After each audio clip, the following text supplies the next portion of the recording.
பிறக்குது திருநாள். ஆதவனை போற்றிட உதிக்குது திருநாள். மாட்டினை போற்றிட துள்ளி வருகிறது ஒரு நாள். உலக தமிழர் அனைவரும் ஒன்றிணைந்து கொண்டாட வருகிறது பொங்கல் திருநாள்.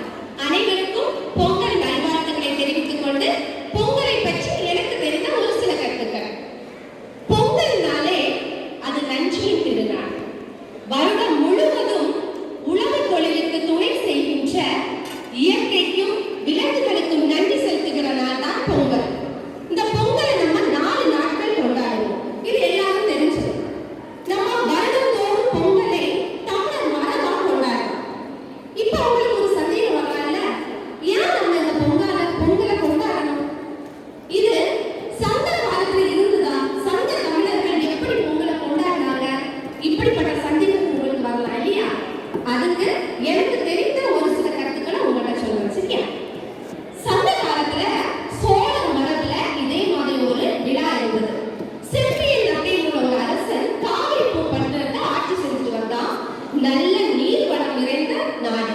அப்போ அங்க தஞ்சை நெற்களஞ்சியமா இருந்தது. அப்போ அந்த தஞ்சையில நெல் நல்லா விளைகிறதுக்கு உறுதுணையா இருந்த இயற்கைக்கும் கடவுளுக்கும் நன்றி செலுத்துறதுக்காக ஒரு விழா எடுத்தாங்க. அந்த விழாவுடைய பெயர் இந்திர விழா. சரியா? 28 நாள் அந்த விழாவை கொண்டாடினாங்க. அந்த விழாவுல பொங்கல் அப்படிங்கிற பெயர் இடம்பெறல, இந்திர விழா அவ்வளவு. அதுக்கப்புறம் அதே சோழன் மரபுல 2000 ஆண்டுகளுக்கு முன்னாடி பொங்கல் அப்படிங்கிற ஒரு விழாவை கொண்டாடினாங்க. அப்பவும் அந்த பொங்கல் அப்படிங்கிற பெயர்ல அழைக்கல, புது ஈடு அப்படிங்கிற பெயர்ல அழைச்சாங்க. சரியா? இந்த புது ஈடுனால என்ன செய்வாங்க? மார்கழி மாதம் கடைசி நாள், அதாவது பொங்கலுக்கு முந்தின தினம், வருடம் முழுக்க அவங்களுக்கு இந்த உழவு தொழிலுக்கு உறுதுணையா இருந்த பொருட்கள், அதாவது இந்த நெல்லை காய வைக்கிறதுக்கு பாயை பயன்படுத்தினாங்க. நெல்லை எனக்கு பொடைச்சு அதை தனியா எடுக்கிறதுக்கு முரத்தை எல்லாம் பயன்படுத்தினாங்க. சரியா? அப்போ வருடம் முழுக்க பயன்படுத்தினாங்க இந்த பாய் முறை எல்லாம் பிஞ்சு கிழிச்சு போயிருக்கும். அப்ப நினைச்சாங்க அடுத்த நாள் பொங்கல், நம்ம எல்லாமே புதுசா வைக்க போறோம். அப்ப இந்த பொருட்களை எல்லாம் இதை எரிச்சா என்ன அப்படின்னு சொல்லி அந்த மார்கழி கடைசி நாள், தை பொங்கலுக்கு முந்தின நாள், அவங்க பயன்படுத்தின எல்லா பொருட்களையும் எரிக்க ஆரம்பிச்சாங்க. அதான் நம்ம எனக்கு என்னன்னு சொல்றோம்? போகி பண்டிகைன்னு சொல்றோம். சரியா? அன்னைக்கான போகி பண்டிகையோட பெயர் இல்ல, வேற பெயர்ல கொண்டாடினாங்க. ஆனா அந்த போகியுடைய எண்ணம் வெறும் பழைய பொருட்களை எரிக்கிறது மட்டும் இல்ல, நம்ம மனசுல இருக்கிற பழைய தீமையான எண்ணங்கள், கெட்ட பழக்கங்கள் எல்லாம் மாறி புதுமையா இருக்கணும். அதுக்கு அடுத்த நாள் என்ன பண்ணாங்க தெரியுமா? தஞ்சையில நெல் விளைஞ்சதோட நிறைய தானியங்கள் விளைஞ்சது.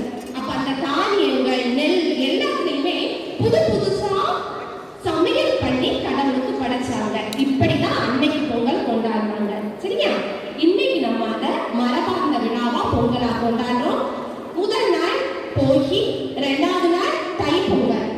இந்த உழவர்களுக்கு துணையா இருக்கிற கதிரவனுக்கு நன்றி செலுத்துறதுக்காக புது பானையில புத்தரிசி போட்டு கதிரவன் உதயமாக்குற நேரம் பொங்கல் பொங்கி வர எல்லோரும் மகிழ்ச்சியோட பொங்கலோ பொங்கல்னு கொண்டாடி மகிழ்வாங்க. 3வது நாள் மாட்டு பொங்கல். இதுவும் எல்லாருக்கும் தெரிஞ்சிருக்கும் இல்லையா? உழவுக்கு துணை செய்த மாடுகளை குளிப்பாட்டி அதை அழகா அலங்கரிச்சு அதுக்கு பொங்கல் கொடுப்பாங்க. ஒரு மாடை ஒரு அக்னியா நம்ம பார்க்கல தமிழர்கள், அதையும் உயர்நிலையா பார்த்தாங்க. அதுதான் இயற்கைக்கு சமமா விலங்குகளுக்கும் நன்றி செலுத்தினாங்க. அன்னைக்கு இன்னொரு சிறப்பா ஒரு நிகழ்வு நடக்கும். என்னன்னு சொல்லுங்க பாப்போம். மாட்டு பொங்கலுக்கு ஜல்லிக்கட்டு, மஞ்சு விரட்டு இல்லையா? தமிழர்களுடைய வீரத்தை காட்டுறதுக்கு அழகான ஒரு விழா. இந்த 3 நாட்களை பத்தி நமக்கு தெளிவா தெரியும். இன்னும் ஒரு 4வது நாள் இருக்கு பொங்கலுக்கு. என்ன நாள் சொல்லுங்க பாப்போம். என்ன பொங்கல்? காணும் பொங்கல். இப்ப காணும் பொங்கலை பத்தியும் தெரியாதது நம்ம தமிழர் சங்க காலத்துல பின்பற்றின ஒரு வழக்கம் இருக்கு. நம்ம என்ன நினைக்கிறோம்? காணும் பொங்கல்னா நம்ம எல்லா உறவினர்களும் ஒன்னா சேருவோம், சேர்ந்து ஒருத்தரை பார்ப்போம், பார்த்து எங்கேயாவது சுற்றுலாவுக்கு போவோம். இதுதான் காணும் பொங்கல் இல்லையா? இன்னொரு சிறப்பு இருக்கு. என்ன தெரியுமா? எங்கெங்கேயோ தமிழர்கள் பிரிஞ்சிருப்பாங்க, அவங்க எல்லாம் ஒன்னா சேர்ந்து